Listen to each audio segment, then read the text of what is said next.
Hello, আসসালামু আলাইকুম। আমি ইঞ্জিনিয়ার মোহাম্মদ জাহিদুল হাসান বলছি।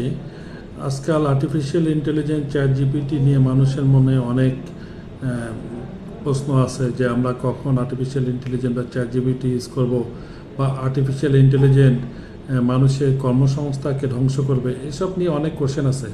তবে আমার সাজেশন হলো আপনি আর্টিফিশিয়াল ইন্টেলিজেন্সকে সহযোগী হিসাবে ব্যবহার করবেন।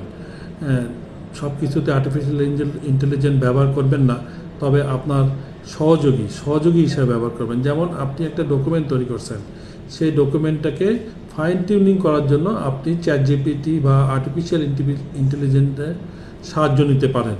কিন্তু আপনি যদি পুরোপুরি আর্টিফিশিয়াল ইন্টেলিজেন্সের উপরে ছেড়ে দেন, তাহলে কিন্তু আপনার ব্রেন, আইকিউ বা চিন্তা চেতনা একসময় ধ্বংস হয়ে যাবে।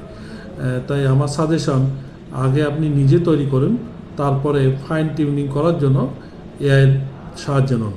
যেমন আপনি একটি বাড়ি করছেন, সেই বাড়িটাকে কিভাবে রং করে সুন্দর করা যায়,